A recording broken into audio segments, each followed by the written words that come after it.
And welcome to Purvanchal career classes. मैं Rahul sir, आप सभी प्यारे विद्यार्थी यूपी टीजीटी पीजीटी कला विषय से संबंधित आप सभी विद्यार्थियों का हम बहुत बहुत स्वागत करते हैं। दोस्तों, हम लोगों ने पिछली कक्षा में अजंता गुफा से संबंधित कुछ महत्वपूर्ण बिंदुओं पे चर्चा कर ली है।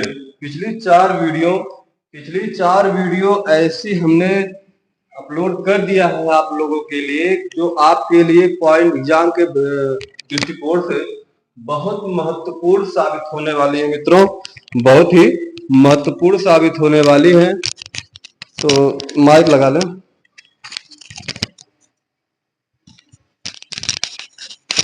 जी, तो अजंता गुफा की बात हम कर रहे थे, यूपी टीजीटी पीजीटी कला विषय से संबंधित। अजंता की गुफाओं में हम लोगों ने पिछली 4 वीडियो में बहुत विस्तार पूर्वक और बहुत बेहतरीन कंटेंट के साथ उस पर चर्चा कर लिया है। आज उसी कड़ी में हम लोगों ने पिछली कक्षा में 16वीं गुफा पे अध्ययन किया था। आज उसी कड़ी में है हम लोग, आज का बिंदु होगा अजंता गुफा के। हम लोग अजंता गुफा के बारे में पढ़ रहे हैं, अजंता गुफा के बारे में। तो पहली कड़ी हमारी आज की होगी, जो होगी वह 17वीं गुफा के चित्र या भित्ति चित्र। पिछली कक्षा में हमने 16वीं गुफा तक खूब विस्तार से अध्ययन किया था।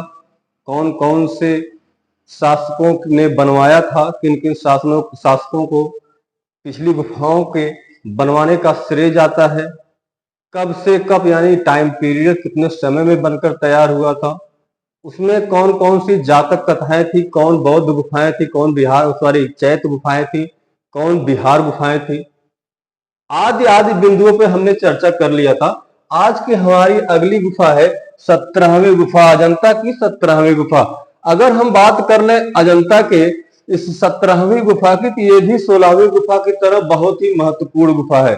यहां से भी प्रश्न आपके पूछ लिए जाते हैं। तो दोस्तों, प्यारे भाइयों एवं बहनों, काफी ध्यान पूर्वक एकदम एकाग्रचित होकर आप इस कक्षा का आनंद लें और इसे बेहतरीन तरीके से अपने टोंगा में गठिया लें। तो आप लोग चलिए शुरू करते हैं। तो अगर हम बात कर लेंगे जो 17वीं गुफा है, इस 17वीं गुफा को बनवाने का श्रेय, ये जो 17वीं गुफा है, इस 17वीं गुफा को बनवाने का श्रेय किसको जाता है कि यह हरिसेन जो था, हरिसेन, इसी का एक मंत्री था, मंत्री जिसका नाम वराहदेव था, जिसका नाम वराहदेव था। यही हरिसेन का मंत्री वराहदेव था। इसी ने अजंता की 17वीं गुफा का निर्माण कराया था। इसी ने अजंता की 17वीं गुफा का निर्माण कराया था। हालांकि इसने 17वीं गुफा के साथ साथ 16वीं, 17वीं और 19वीं इन गुफाओं का भी निर्माण कौन कराया था? यही हरिसेन का मंत्री महामांडलिक वराहदेव। किसको श्रेय जाता है बनवाने का इन गुफाओं को? 16वीं, 17वीं और 19वीं, 17वीं तो हम पढ़ ही रहे हैं। तो हरिसेन का मंत्री वराहदेव था, इसी को श्रेय जाता है। और यही वराहदेव क्या काम करता है? इन गुफाओं का अजंता में निर्माण करवा के जो बौद्ध संघ के भिक्षु रहते थे, बौद्ध संघ के भिक्षुओं को यह दान में दे दिया। यह दान में दे दिया। यह 17वीं गुफा भी एक बिहार गुफा है। बिहार गुफा है। कैसी गुफा है? बिहार गुफा है, जहां पर बौद्ध भिक्षु बैठकर, मतलब अपना जिस तरीके से भी लेटकर, ये विश्राम करने का स्थान होता था, जहां पर वे विश्राम करते थे। अजंता में 2 टाइप की गुफाएं हमने आपके सामने डिफाइन की है। एक तो चैत्य गुफा, दूसरी बिहार गुफा। चैत्य गुफा में वो बौद्ध मंदिर होता था, वहां पर बौद्ध भिक्षु अपना पूजा पाठ करते थे। और ये जो दूसरा टाइप था बिहार गुफा, इसमें बौद्ध भिक्षुओं के आराम विश्राम करने के लिए यह बनाया गया था। तो यह जो हो गई आपकी 17वीं गुफा। तो तो 17वीं गुफा का बनाने का श्रेय किसको जाता है? आपके हरिशेर को जाता है। और अगर बात कर ली जाए इस 17वीं गुफा के बारे में, यह जो 17वीं गुफा है इसमें सर्वाधिक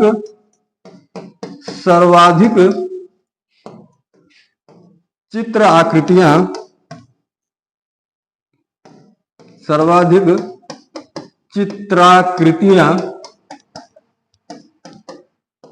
पाई गई हैं। यानी 17वीं गुफा में अजंता की जितनी गुफाएं हैं 30 की 30 गुफाएं, आवाज जा रही है बाबू? अजंता की जो 30 की 30 यानी सभी की सभी गुफाएं हैं, उन गुफाओं में अगर बात कर ली जाए कि इस गुफा में सर्वाधिक चित्रों की संख्या मिली है तो यही 17वीं गुफा है। इसी में चित्रों की सर्वाधिक संख्या पाई गई है। और अगर जातक कथाओं की बात कर ली जाए, हमने बताया था पिछले कक्षा में विद्यार्थियों, बच्चों कहना उचित नहीं होगा, अच्छा नहीं लगता, लेकिन उस परिप्रेक्ष्य से देखेंगे तो ऐसी कोई बात नहीं है। तो हम 17वीं गुफा की बात कर रहे थे, तो इसमें सर्वाधिक संख्या में चित्र पाए गए हैं।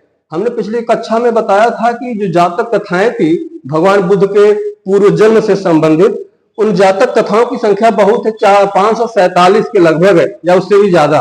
तो 547 जातक कथाओं में अगर जातक कथाओं को बात किया जाए तो सर्वाधिक जातक कथाओं का चित्रांकन भी इसी 17वीं गुफा में हुआ है। इसका जातक कथाओं का भी सर्वाधिक, और जो अन्य चित्र हैं वो भी सर्वाधिक अन्य सभी गुफाओं की अपेक्षा इस 17वीं गुफा में ज्यादा पाए गए हैं, ज्यादा चित्राकृतियां मिली है, ज्यादा चित्रांकन हुआ है, चाहे वह जातक कथाओं का हो, चाहे वह चित्र का विषय बौद्ध धर्म या अन्य कोई रहा हो।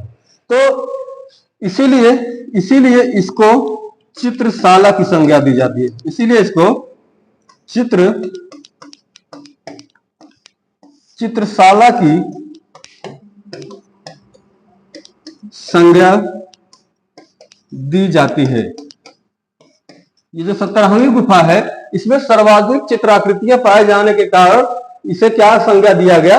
इसे चित्रशाला की संज्ञा दी जाती है। अगर हम इसके अंतर्गत 17वीं गुफा के अंतर्गत जो चित्रांकन पाए गए हैं उनके बात कर ले, दृश्यों के बारे में बात कर ले, तो सर्वप्रथम हम इनमें जातक कथाएं भी पाई गई हैं।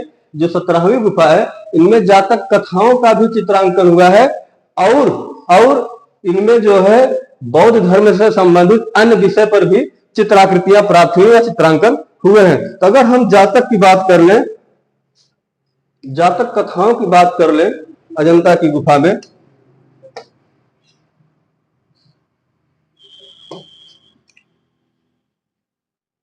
हम बात करेंगे अजंता गुफा के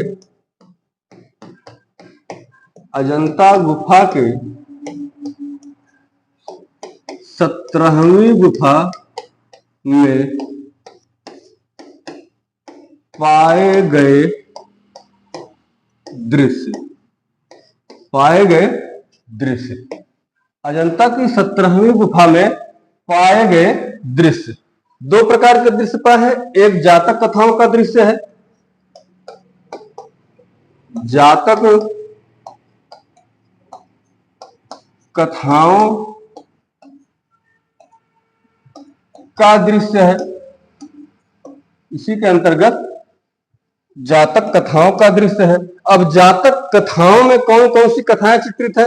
जातक कथाएं वह कथाएं हैं जो भगवान बुद्ध के पूर्व जन्म की कहानियां जिसमें बताई गई हैं, उन्हीं को जातक कथा या जातक की संज्ञा दी जाती है। तो जातक कथाओं में छदंत जातक,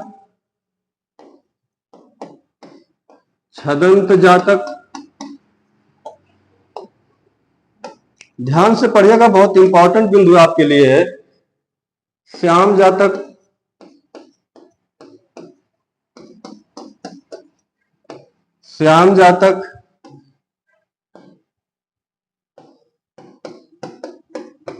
हस्ति जातक,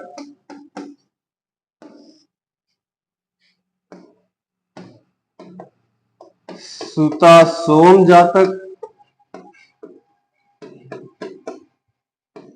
यानी जो अजंता की गुफा संख्या 17 मेरे प्यारे विद्यार्थियों, ध्यान से पढ़िएगा। और ध्यान, बहुत इंपॉर्टेंट चीज मैं आपके सामने रख रहा हूं, बहुत ध्यान से इसको पढ़ने का प्रयास अपने दिमाग में सेट कर लीजिएगा। हम तो अपनी तरफ से पूरा प्रयास करेंगे कि आपको बात समझ में आ जाए। तो 17वीं गुफा अजंता की जो है उनमें कुछ जातक कथाओं का चित्रांकन किया गया है। तो उन जातक कथाओं में कौन कौन से चित्र, जैसे छदंत जातक, इसके बारे में हम लोगों ने पढ़ चुका है पिछली गुफा में। छदंत जातक के बारे में, छदंत जातक के बारे में हम लोग पढ़ चुका है कि इसमें जो है क्या होता था छदंत जातक में, कि कौन सी कहानी है कि भगवान बुद्ध का पूर्व जन्म में एक हाथी के रूप में जन्म हुआ था। यानी भगवान बुद्ध पूर्व जन्म में एक हाथी के रूप में अवतरित हुए थे या हाथी के रूप में उनका जन्म हुआ था। श्याम जातक, श्याम जातक के बारे में हम लोगों ने पढ़ा था कि भगवान बुद्ध पूर्व जन्म में श्याम नामक व्यक्ति के रूप में इनका जन्म हुआ और यह मात्र पितृ भक्त थे, यानी माता पिता के बहुत बड़े सेवक थे, बहुत बड़े भक्त थे। इनको हिंदुओं की कथा के जो नायक हैं श्रवण कुमार, उनसे जोड़ा जाता है। और यह जो श्याम नामक व्यक्ति है, अजंता की गुफा संख्या में जो अजंता की जो उसमें श्याम नामक जो व्यक्ति है, इसके शरीर का रंग भी काले रंग से भरा गया है, काले रंग से पेंटिंग की गई है। हस्त जातक, हस्त जातक के बारे में भी हमने पढ़ा है कि इनमें कौन सी कथा है। हस्त जातक में क्या होता था कि हस्त जातक में भगवान बुद्ध एक हाथी के रूप में इनका जन्म हुआ था पिछले जन्म में। यानी भगवान बुद्ध के पूर्व जन्म में भगवान बुद्ध का कौन सा रूप में जन्म हुआ था, पूर्व जन्म में हाथी के रूप में। और वह हाथी जो हमने बताया था पिछली वीडियो में, पिछली कक्षा में, वह हाथी शिकारी दल को देखता है जंगल में। वो शिकारी दल काफी दिन से शिकार नहीं कर पा रहे थे, भूखे प्यासे थे। ये भगवान बुद्ध जो हाथी के रूप में थे पूर्व जन्म में, ये ऊंची पहाड़ी पर चढ़कर और कूद जाते हैं, अपनी जान दे देते हैं, आत्महत्या कर लेते हैं और शिकारी जाकर उनसे अपने उदार की मतलब अपनी भूख को मिटा देते हैं। तो सुता सोम जातक में अगर हम बात कर ले, सुता सोम जातक में भगवान बुद्ध को पूर्व जन्म में सुता सोम जातक में, किस जातक में, सुता सोम जातक में भगवान बुद्ध को एक राजा के पुत्र के रूप में, यानी राजकुमार के रूप में दिखाया गया है। सुता सोम जातक में भगवान बुद्ध को पूर्व जन्म में एक राजा के पुत्र अथवा राजकुमार के रूप में दर्शाया गया है, दिखाया गया है। उसमें क्या होता है कि एक बाबा आते हैं, क्योंकि जो राजा थे बहुत बड़े दानशील थे, न्यायप्रिय थे। तो उनकी परीक्षा लेने के लिए एक बाबा आते हैं। बाबा कहते हैं कि मुझे एक यज्ञ करना है, उसमें एक लड़के की बलि देनी है और उसके लिए योग्य आपका यही बालक है। वही बालक जो सुता सोम यानी राजा के पुत्र के रूप में है, राजकुमार के रूप में, जो भगवान बुद्ध पिछले जन्म में, पहले जन्म में है, पूर्व जन्म में। तो अब राजा रानी गाढ़म पर ये हमारे के लड़का बतावा कि हम अगर इन्हें बलि चढ़ावे खातिर दे दी हमार सत्यानाश हुई है। और अगर ना दान करते अपन लड़का ना देते बाबा के, तो बहुत बड़ा प्रश्न चिन्ह हमारे ऊपर लगी जाए, बहुत बड़ा दानी बनत रहे। अब बड़े संकट में पड़ते हैं और ये संकट में जब ये उनकी ललाट पे ये संकट एकदम स्पष्ट दिखाई देती है और यह व्यक्ति जो राजकुमार थे ये पढ़ लेते हैं, बुद्ध रूप जो राजकुमार पूर्व जन्म थे ये पढ़ लेते हैं उनके मस्तक पे क्या चल रहा है। तो ये खुद ही निर्णय ले लेते हैं, कहते हैं कि आप लोग घबराइए मत, मैं स्वयं जा रहा हूं, मैं अपनी बलि दूंगा। तो ऐसी कथाएं हमें कहाँ देखने को मिलती है? सुता सोम जातक, जो कि गुफा संख्या अजंता की 17वीं में पाई गई। किसमें? 17वीं में। इसके बाद महाहंस जातक, महाकपि जातक और भी जातक है, उनके बारे में भी हम देख लेते हैं, बहुत इंपॉर्टेंट है।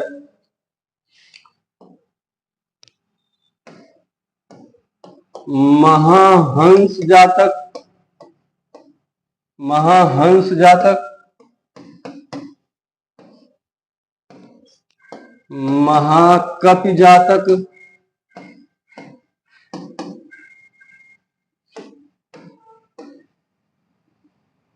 महाकपि जातक। महाहंस जातक में क्या मतलब चित्रांकन किया गया है अजंता की गुफा संख्या 17वीं में। महाहंस जातक में मेरे प्यारे विद्यार्थियों, भगवान पूर्व जन्म यानी ये जो बौद्ध भगवान है बुद्ध जी, ये पूर्व जन्म में एक हंस के रूप में अवतरित होते हैं। यानी भगवान बुद्ध पूर्व जन्म में किस रूप में थे? एक हंस के रूप में थे और काशी नरेश को उपदेश देते हुए चित्रांकन किया गया है, उनका दृश्य मिलता है अजंता की गुफा संख्या 17वां से। महाकपि जातक में भगवान बुद्ध को पूर्व जन्म में एक बड़े आकार के बंदर के रूप में दिखाया गया है। किसके रूप में? एक बड़े आकार बंदर के रूप में। और इसके बाद अन्य जातक हैं जैसे महिष जातक, शिव जातक, सरभ जातक। जैसे महिष जातक,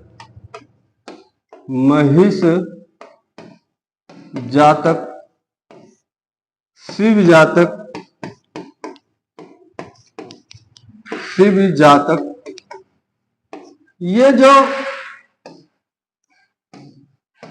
ये जो महिष जातक है, महिष जातक में भी भगवान बुद्ध को पूर्व जन्म में एक महिष अथवा भैंसा के रूप में दिखाया गया है। किसके रूप में? भैंसा के रूप में। यानी भगवान बुद्ध पूर्व जन्म में महिष जातक में एक भैंसा के रूप में दिखाए गए हैं। किसके रूप में? एक भैंसा के रूप में। शिव जातक में भगवान बुद्ध पूर्व जन्म में शिव जातक में बच्चों जो 17वीं गुफा, अजंता की 17वीं गुफा में जातक चित्रांकन मिलता है शिव जातक का। तो शिव जातक आपके लिए बड़ा महत्वपूर्ण है। यह प्रश्न पिछले एग्जाम में पूछा भी गया है। ये जो शिव जातक है इसके अंदर से भी क्वेश्चन बनता है। इसमें अग्नि और इंद्र भगवान की भी चर्चा की गई है, चित्रांकन किया गया किसमें? शिव जातक में। इसलिए यह महत्वपूर्ण हो जाता है। इसमें अग्नि को कबूतर और इंद्र को बाज पक्षी के रूप में दिखाया गया है। इसको अग्नि को कबूतर पक्षी के रूप में और भगवान इंद्र को बाज पक्षी के रूप में दिखाया गया है। किसमें? शिव जातक में, जो अजंता की 17वीं गुफा में चित्रांकन इसका मिलता है, जो चित्रित है। तो शिव जातक में कौन सी कथा है, थोड़ा सा शॉर्ट में आपको बता दें कि भगवान बुद्ध पूर्व जन्म में शिव नामक एक राजा थे, जो कि बहुत ही बड़े दानशील, बहुत ही बड़े दाता और बहुत ही न्याय प्रिय व्यक्ति थे। कौन? शिव, जो भगवान बुद्ध थे पहले जन्म में। ये भगवान बुद्ध के पूर्व जन्म में जो उनका जन्म था शिव नामक राजा के रूप में, उसमें क्या होता है कि उनकी परीक्षा लेने के लिए इंद्र और अग्नि आते हैं, और इंद्र बाज का रूप ले लेते हैं और अग्नि कबूतरी का रूप ले लेते हैं। तो यह कबूतरी को ये दौड़ा रहे हैं, बाज यानी इंद्र अग्नि को दौड़ाते दौड़ाते ये पहुंच गई यहाँ राजा शिव के पास, और इनके हाथ पे जाके बैठ गई। इनके पास जाके जब बैठ गई, इससे कहा कि हे राजा, आप हमें इस पागल बाज से बचाओ, नहीं तो ये हमें खा जाएगा। तो आया यह बाज जो इंद्र के रूप में बाज के रूप में जो इंद्र है, ये राजा शिव के पास आए, कहे कैसा है मेरा शिकार, इसे छोड़ दीजिए, मुझे बहुत भूख लगी है। ये कह रहे हैं, शिव राजा कह रहे हैं कि भैया ऐसा नहीं करो, बहुत पाप लगेगा। ये कह रहे हैं कि बाज जो है इंद्र के रूप में है, बाज कह रहे हैं कि मुझे कोई मतलब नहीं, पाप धर्म पुण्य क्या होता है मुझे कुछ पता नहीं, मुझे भूख लगी है, ये मेरा शिकार है, ये मुझे सौंप दो।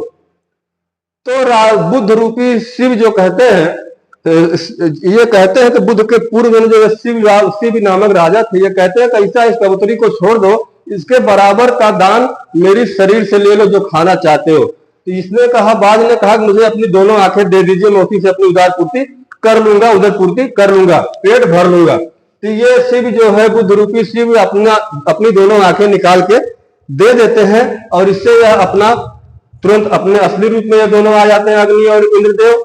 तुरंत सब कुछ दुरुस्त कर देते हैं, तंदुरुस्त कर देते हैं, सही कर देते हैं। कि ये शिव जातक की कथाएं हैं। तो शिव जातक में हमने इनको देखा। इसी के अंतर्गत एक जातक हमें और अन्य जातकों के बारे में अगर हम चर्चा कर लें, इसी के अंतर्गत, एक सेकंड, चलिए, शिव जातक हो गया, छदंत जातक हो गया, ये सब तो हमने इसके बारे में थोड़ा बहुत जान लिया। ये सब किसके अंतर्गत, कौन सी गुफा के अंतर्गत चित्रांकित हुए हैं? किस गुफा के अंतर्गत? अजंता की 17वीं गुफा के अंतर्गत। इसी में हमको सरभ जातक के साथ साथ कृच्छ जातक, मत्स्य जातक, सरभ जातक,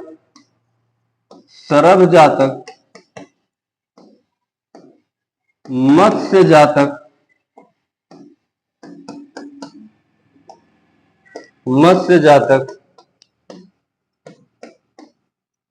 कृच्छ जातक, कृच्छ जातक, इन जातकों का भी चित्रांकन अजंता की 17वीं गुफा में हुआ है, बहुत ही महत्वपूर्ण है। सर्व जातक में भगवान बुद्ध को पूर्व जन्म में एक हिरण के रूप में दिखाया गया है। किसके रूप में? हिरण के रूप में दिखाया गया है कि राजा होते हैं, राजा साहब शिकार पे जाते हैं और जंगल में एक बहुत बड़ा सा गड्ढा होता है, उसी में गिर जाते हैं। उनके सैनिक ढूंढ कर खोज कर थक जाते हैं, नहीं पाते, वापस चले जाते हैं। तो यही भगवान बुद्ध जो पूर्व जन्म में सरभ नामक हिरण के रूप में थे, यही जाते हैं अंदर गड्ढे के और अपनी पीठ पर बैठा कर राजा को बाहर निकालते हैं। यही प्रसंग इसमें दिया गया है। इसमें सरभ जातक में, जो कि अजंता की गुफा संख्या 17 में चित्रांकित हुआ है। मत्स्य जातक में भगवान पूर्व जन्म में एक बड़ी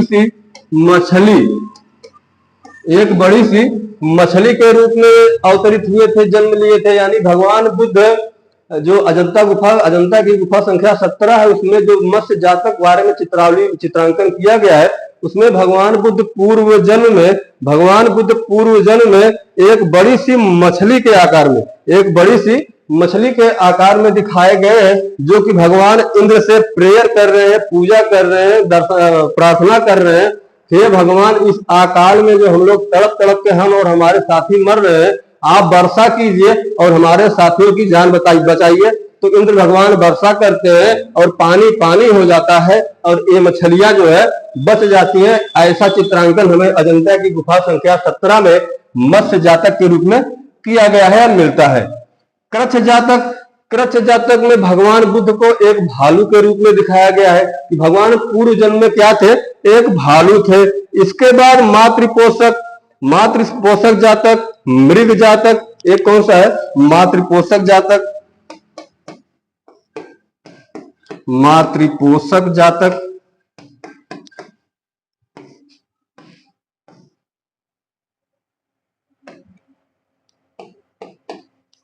मृग जातक।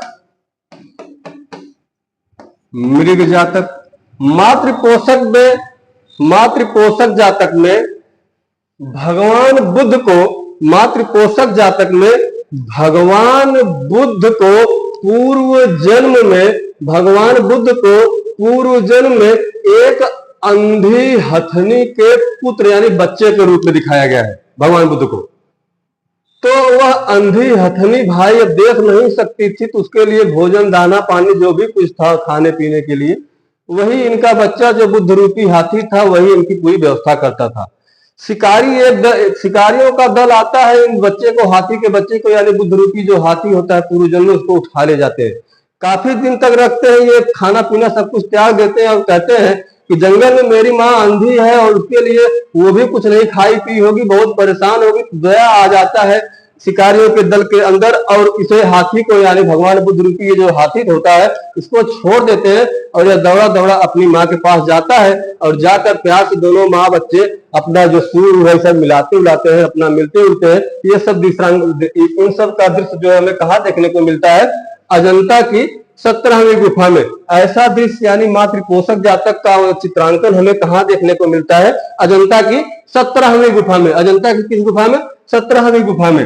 मृग जातक में भगवान बुद्ध को पूर्व जन्म में एक सुनहरे मृग के रूप में दिखाया गया है। भगवान बुद्ध को एक सुनहरे मृग के रूप में दिखाया गया है। अब हम बात कर लेते हैं, ये तो कुछ हमने महत्वपूर्ण जातकों पे चर्चा कर लिया कि अजंता की गुफा संख्या 17 के अंतर्गत कौन कौन से महत्वपूर्ण जातक कथाएं या जातक कथाओं का चित्रांकन किया गया है या भित्ति चित्र पाया गया है। अब हम इसके कुछ अन्य दृश्यों की हम बात कर लेते हैं। कुछ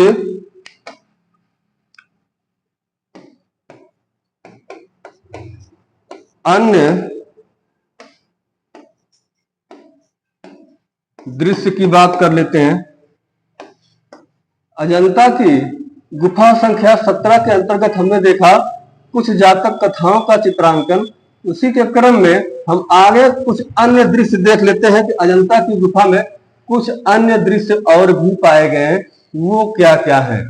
चलिए भैया ध्यान दीजिएगा कि जो अजंता की 17वीं गुफा है, इसमें अगर अन्य दृश्यों की बात कर ली जाए इसमें सबसे पहले और बहुत ही अच्छा उदाहरण हमें देखने को मिलता है राहुल का। मेरा नाम भी राहुल है। राहुल का समर्पण, राहुल का समर्पण जो अजंता की गुफा संख्या 17 में बहुत ही महत्वपूर्ण चित्राकृति प्राप्त हुई है, जो आपसे पूछी जाती है कि राहुल का समर्पण अजंता की किस गुफा में चित्रित है, तो अजंता की 17वीं गुफा में चित्रित है। तो राहुल का समर्पण भगवान बुद्ध भिक्षुक के रूप में आते हैं और यशोधरा से, अपनी पत्नी से दान मांगते हैं। तो यशोधरा उनकी पत्नी जी जो होती है, उनके बच्चे का नाम राहुल होता है, उसी का हाथ उनके हाथ में रख देती है दान के रूप में। भगवान बुद्ध को भिक्षुक के रूप में दिखाया गया है और ये राहुल का समर्पण बहुत ही सुंदर दृश्य अजंता की गुफा संख्या 17 में पाया गया है। इसके बाद क्या है, नालागिरी हाथी का आक्रमण। इसके बाद एक बहुत अच्छा दृश्य मिलता है हमें, नालागिरी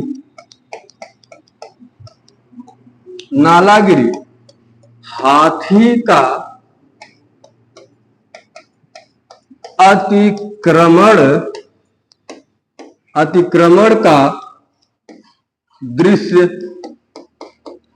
ये एक दृश्य हमें मिलता है अजंता की गुफा संख्या 17 में। क्या, नालागिरी हाथी का अतिक्रमण का दृश्य। नालागिरी हाथी के अतिक्रमण का दृश्य हमें देखने को मिलता है। इसमें क्या होता है कि इनका एक चचेरा भाई होता है जिसका नाम देवदत्त है।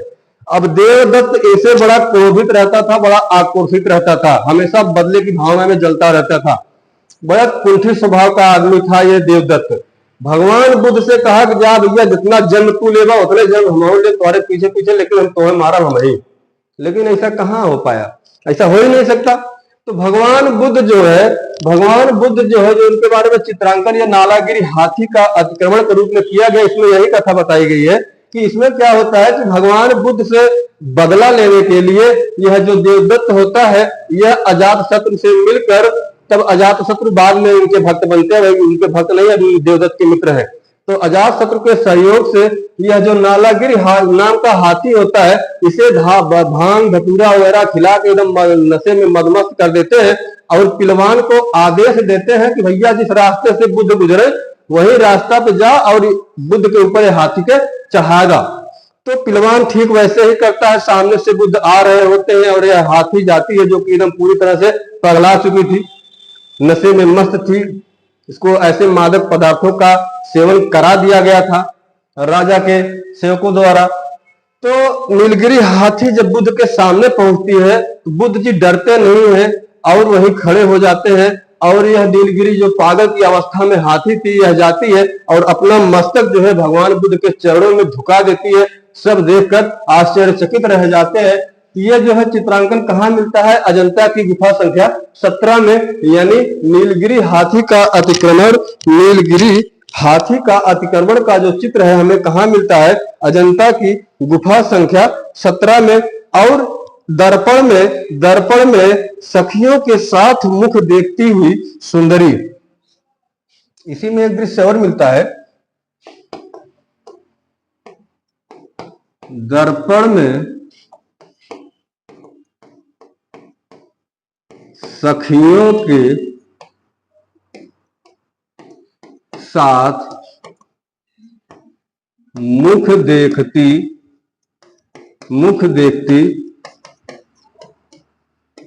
सुंदरी, यानी दर्पण में सखियों के साथ मुख देखती सुंदरी का भी चित्रांकन हमें अजंता की किस गुफा में मिला है, अजंता की गुफा संख्या 17 में मिला है। किस गुफा में, अजंता की गुफा संख्या 17 में। इसी में हमें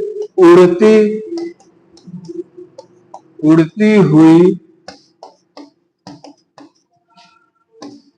अप्सराएं या उड़ती हुई अप्सराओं का दृश्य पाया गया है। इसी में गुफा संख्या, अजंता की गुफा संख्या 17वीं में ही उड़ती अप्सराओं का चित्र पाया गया है। दान देते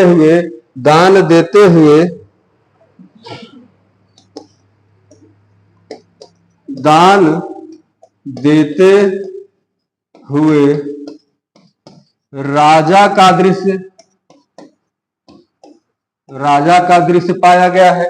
कहां पर? अजंता की गुफा संख्या 17 में। तो अजंता की गुफा संख्या 17 में दान देते हुए राजा, उड़ती अप्सराएं, नीलगिरी हाथी का अतिक्रमण का दृश्य, दर्पण में सखियों के साथ मुख देखती सुंदरियों का दृश्य कहां हमें मिलता है देखने को? अजंता की गुफा संख्या 17 में। बहुत ही महत्वपूर्ण है, इसलिए हम आपसे बार बार रिक्वेस्ट कर रहे हैं, बहुत अच्छे से देखिएगा। और इसी में और अगर हम बात कर लें, इसी के अंतर्गत और जो चित्रांकन मिले हैं हमें अजंता की गुफा में, अगर हम उनकी बात कर लें, इसमें इंद्र को भी पाया गया है, इंद्र को सुरापान करते हुए, यानी इंद्र और सुरापान का भी दृश्य मिला है। इसी में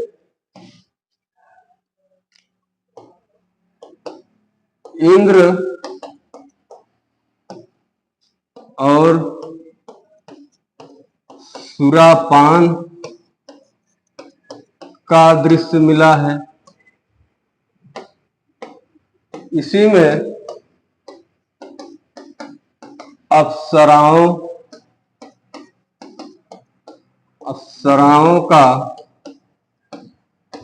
दृश्य मिला है। इसी में अप्सराओं का दृश्य मिला है। किसमें? अजंता की गुफा संख्या 17 में। बहुत महत्वपूर्ण है, गुफा संख्या 16 है, गुफा संख्या 17 है। यही दो गुफाएं हैं जो थोड़ी सी बड़ी है, इनमें ज्यादा चित्रांकन हुआ है, यही तो विशेष पढ़ना है। बाकी और गुफाओं में कुछ है ही नहीं है, घबराइएगा मत आप लोग। ये नहीं कि घबरा जाए, इतना इतना एक एक गुफा में कैसे याद हुई, तो बड़ी समस्या में पड़ जाओगे। तो इसी में भैया बस 16वीं और 17वीं दोनों गुफा में ज्यादा मैटर मिलेगा आपको। बकिया एक एक लाइन में सारी गुफाएं समाप्त हो जाएंगी, और कुछ गुफाएं, ज्यादातर गुफाएं ऐसी है जो हमको पढ़नी भी नहीं है, जिसे चित्राकृतियां मिली ही नहीं है। तो अगर इसी में बात कर ले, तो इसी की आगे कड़ी में मेरे प्यारे बच्चों, तो बुद्ध के धर्म चक्र प्रवर्तन, जो बुद्ध का धर्म चक्र प्रवर्तन हुआ, वह भी दृश्य इसी अजंता की गुफा संख्या 17 में पाई गई है। पडर चक्र की बात कर लें, पडर चक्र का भी दृश्यांकन इसी अजंता की 17वीं गुफा में हुआ है।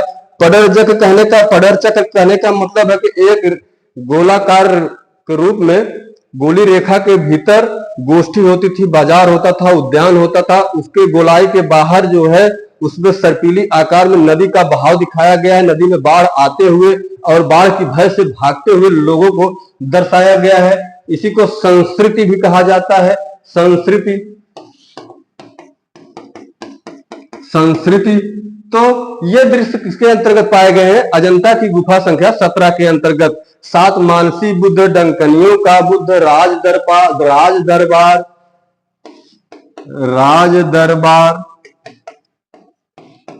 राज्याभिषेक,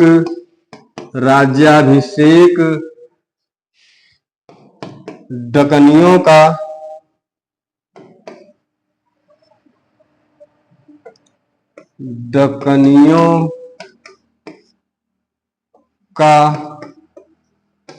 युद्धरत दृश्य। डकनिया वही चुड़ैल शैतान के रूप में कुछ राक्षस दिखाए गए हैं। इसमें डकनिया में क्या होता है मेरे प्यारे बच्चों की, भगवान बुद्ध बोध गया पीपल वृक्ष के नीचे ज्ञान प्राप्ति के लिए एकदम ध्यान में बैठे हुए, ध्यान मुद्रा में, उनको कुछ राक्षसी प्रवृत्तियां आती हैं उनका ध्यान भंग करने के लिए, लेकिन भगवान बुद्ध अपना दाहिना हाथ उठाते हैं और धरती पर रख देते हैं और ये सारे के सारे भाग जाते हैं, ये जो डकनियां होती हैं। तो भैया जो है इसके आगे भी अगर हम बात कर लें, तो अजंता की गुफा संख्या 17 में और कुछ पढ़ना है तो हमें अजंता की गुफा संख्या 17 में इससे ज्यादा अब और कुछ नहीं पढ़ना है। और अगली कड़ी में हम आ जाएंगे।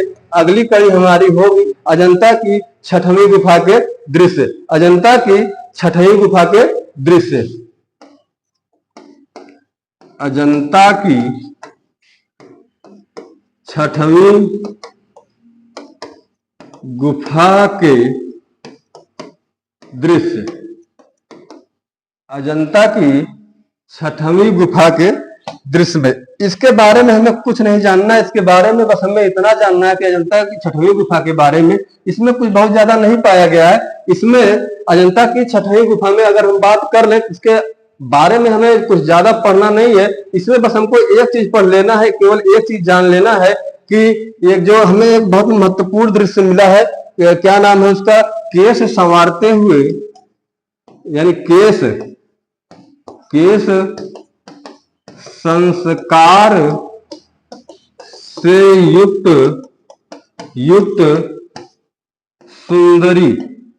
सुंदरी का दृश्य।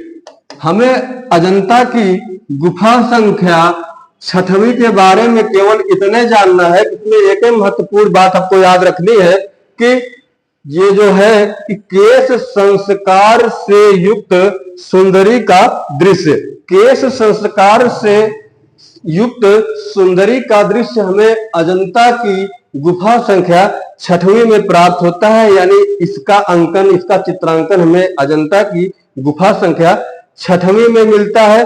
और अगर हम बात कर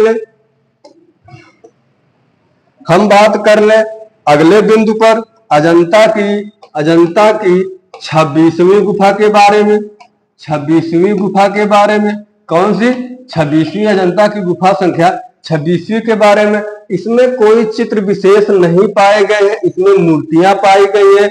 यानी कहने का मतलब है कि 26वीं गुफा में, अजंता की जो 26वीं गुफा है उसमें कोई चित्र नहीं पाया गया है। इसमें 2 मूर्तियां पाई गई हैं। एक मारविजय की मूर्ति पाई गई है। किसकी? मारविजय की मूर्ति पाई गई है। और एक मूर्ति और पाई गई है भगवान बुद्ध की एक मूर्ति और पाई गई जो कि महापरिनिर्वाण से संबंधित है। भगवान बुद्ध के महापरिनिर्वाण से संबंधित है। ये दोनों मूर्तियां कौन सी? एक भगवान बुद्ध का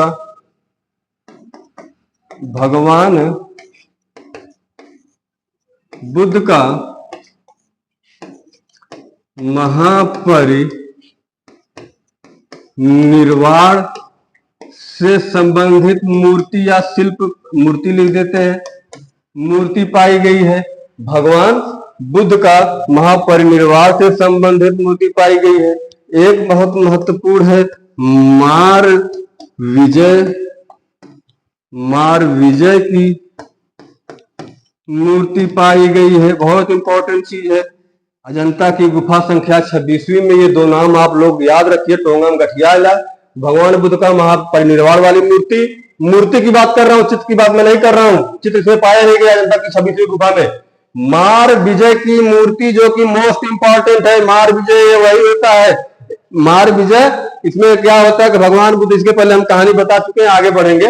तो ये जो है कौन सी गुफा में पाए गए हैं? अजंता की 26वीं गुफा में। अगर हम अजंता की दूसरी गुफा के बारे में बात कर ले, माइक हमारा चल रहा है कि नहीं? डिस्चार्ज वहां चल रहा है तो आवाज लास्ट में थोड़ा सा गड़बड़ हो जाती है। माइक थोड़ा सा अभी कमजोर पड़ रहा है, ज्यादा लंबी क्लास इसे हम नहीं ले सकते हैं, तो थोड़ा सा आप मैनेज करिएगा मित्रों। बात पूरी समझ में आएगी, इतना भी खराब नहीं आवाज आएगी। लेकिन आपसे विशेष रिक्वेस्ट है कि आप जो है चैनल को लाइक सब्सक्राइब कर दीजिएगा अगर अच्छा लगे तो।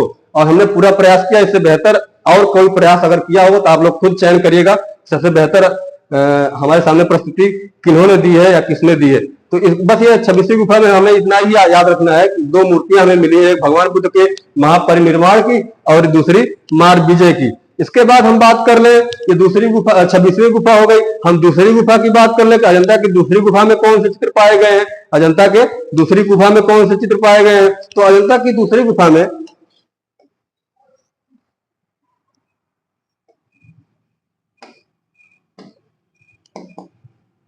दूसरी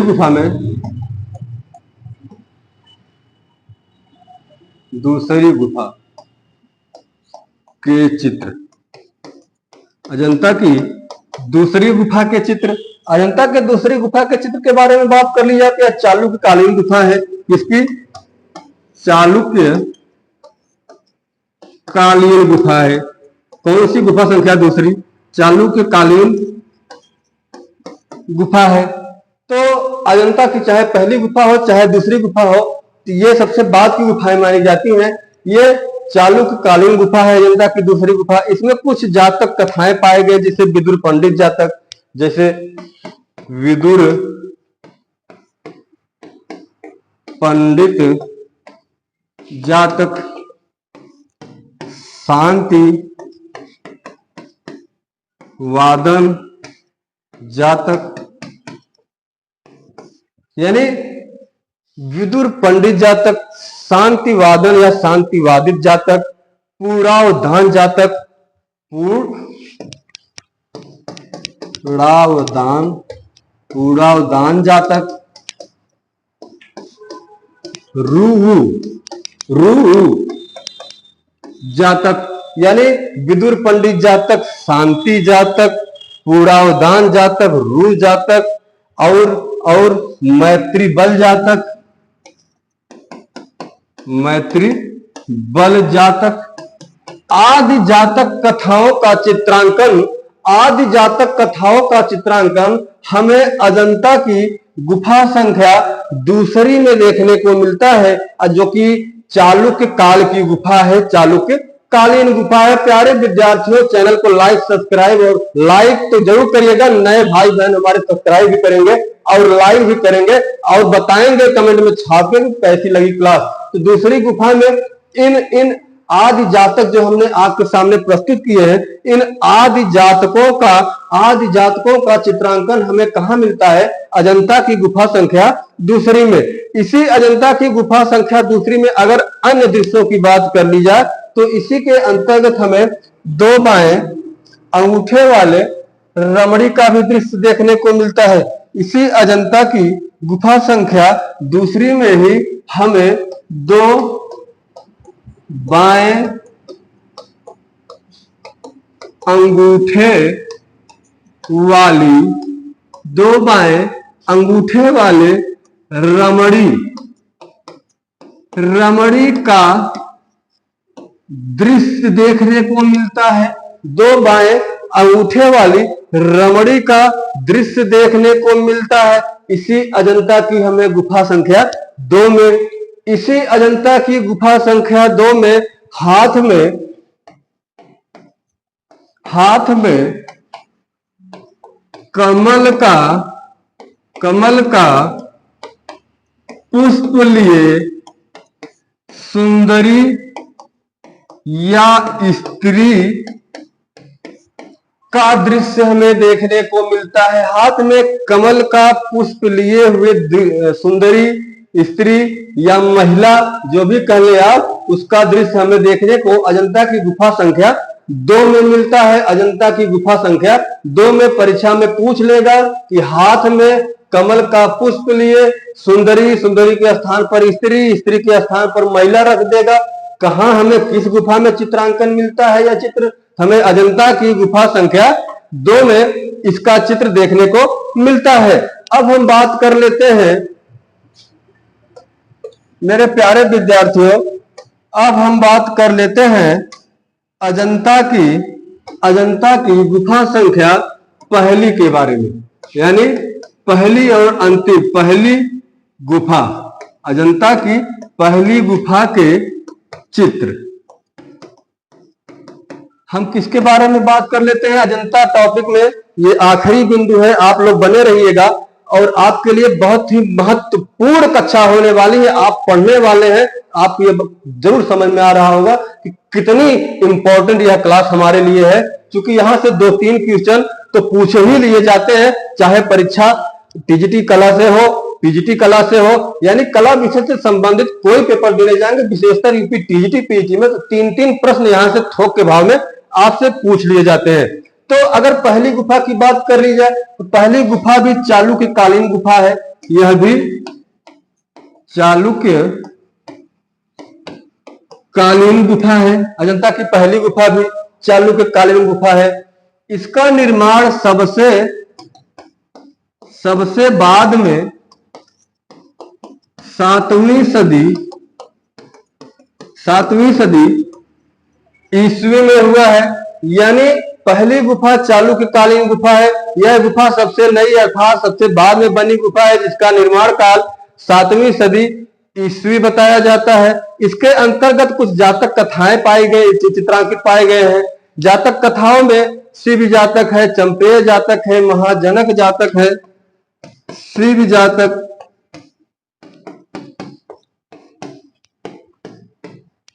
चंपेय जातक, शिव जातक, चंपेय जातक और भी जातक है, हम नीचे भी इसको ऊपर करके लिख रहे हैं, इसके बारे में जान लीजिए। ये शिव जातक के बारे में हमने भी पढ़ चुका है, इसमें वही कथा है। शिव जातक के यहाँ भी पाया गया है, अजंता की पहली गुफा में भी शिव जातक पाया गया है, और शिव जातक का चित्र जो है अजंता की 17वीं गुफा में भी पाया गया है। लेकिन अगर ऑप्शन में हमें 17वीं नहीं होगा, पहली होगा। अगर पहली और 17वीं दोनों दी है तो हम 17वीं को देंगे। इतना बात आप लोग को एकदम विशेष ध्यान में रख के ट्योंगे में गठिया लेना है। और ये चंपेय जातक में क्या है? चंपेय जातक में भगवान बुद्ध को पूर्व जन्म में एक नाग के रूप में दिखाया गया है। किसके रूप में? एक नाग के रूप में दिखाया गया है। यह नाग जो बुद्ध रूपी नाग होता है, यह जाता है जंगल में और चींटियों का समूह काफी दिन से भूखा प्यासा रहता है। उन्हीं के आगे जाके ये पूरी तरह से नाग न्यूट्रल हो जाते हैं, बुद्ध रूपी नाग न्यूट्रल हो जाते हैं। तो चींटियां अपना भोजन करती हैं, उनका जब देखते हैं पेट भर जाता है एक हद तक, अपना धीरे से वहां निकल लेते हैं, ये उनकी भूख मिटा देते हैं। और शिव जातक में आपने राजा शिव के बारे में पढ़ा ही था, अग्नि और इंद्र के बारे में, जो कबूतर और बाज के बारे में बताया था। यह चित्र अजंता की गुफा संख्या 1 में भी पाया गया है, 17 में भी पाया गया है। वरीता हम 17 को देंगे, ऑप्शन में 17 नहीं होगा तो हम पहली गुफा को मान लेंगे कि शिव जातक का जो दृश्य है वह हमें अजंता की पहली गुफा में मिली है। किस गुफा में? पहली गुफा में। पहली गुफा ऑप्शन में हो 17वीं में, दोनों ऑप्शन में हो 17वीं को मार के निकल जाएंगे। 17वीं ऑप्शन में ना हो, पहली गुफा अवश्य रहेगी, इसी को हम आगे करके निकल जाएंगे। इसी में शंखपाल जातक भी है, एक जातक और क्या है? शंखपाल जातक। शंखपाल जातक, इसका भी चित्र हमें कहां देखने को मिलता है? अजंता की पहली गुफा में। शंखपाल जातक में भी भैया यही कहानी है, इसमें भगवान बुद्ध चींटियों को अपना भोजन करवा के अपने शरीर का दान करके निकल लेते हैं, लेकिन यहाँ पर निकलते नहीं, वहीं अपना दम तोड़ देते हैं, चींटियां पूरा खा जाती है। शंखपाल जातक में, जो कि अजंता की गुफा संख्या 1 में चित्रित की गई है। इसी में मार विजय का विशाल दृश्य भी पाया गया है, जो कि 12 बाई 8 फुट का है। मार विजय का दृश्य बहुत इंपॉर्टेंट है, बहुत इंपॉर्टेंट है, ये बहुत इंपॉर्टेंट है आपके लिए। मार विजय का दृश्य जो है अजंता की गुफा संख्या 1 में पाया गया है, यह बहुत ही इंपॉर्टेंट है आप लोगों के लिए। यह मार विजय का जो दृश्य है, यह भैया गुफा संख्या 26 में पाया गया है, लेकिन मूर्ति के रूप में। याद रखिएगा, मार विजय का दृश्य कहां अंकित है? अजंता की गुफा संख्या पहले में मार विजय की मूर्ति, मार विजय की प्रतिमा, मार विजय का जो है मूर्ति या शिल्प किस गुफा में बना हुआ है? अजंता की गुफा संख्या 26वीं में बना है, और इसमें चित्र बना है। 26वीं में मूर्ति है मार विजय की, पहली गुफा में चित्र है। ये बात तो हम गठिया ले जाया। चलिए, ये दृश्य भी हमें कहां पाए गए? अजंता की गुफा संख्या पहली में, अजंता की गुफा संख्या पहली में। इसी में पुलकेशिन जो था, चालुक्य नरेश पुलकेशिन द्वितीय का जो है, पुलकेशिन द्वितीय क्या करता है कि एक ईरान का दूत आता है, ईरान के दूत का स्वागत करते हुए चालुक्य वंश के पुलकेशिन द्वितीय को दर्शाया गया है, चित्रांकित किया गया है, दिखाया गया है। इसमें अजंता की पहली गुफा में। तो मित्रों, अजंता की टॉपिक आज की ये 5वीं और अंतिम क्लास की, हम उम्मीद करते हैं बहुत प्यारे तरीके से हम पढ़ाए हैं, आपको पूरी बात समझ में आई होगी। 2-3 क्वेश्चन यहाँ पे जरूर फंसेगा आपको, मैं ऐसे आके वीडियो में प्रश्न दिखा दूंगा कि ये देखिए हमने ये कहा है, ये लिखा है, ये पढ़ाया है। तो आप लोग चैनल को लाइक सब्सक्राइब कर दीजिए, और अगली कड़ी में हम अगली टॉपिक लेकर आएंगे। तब तक के लिए धन्यवाद, नमस्कार।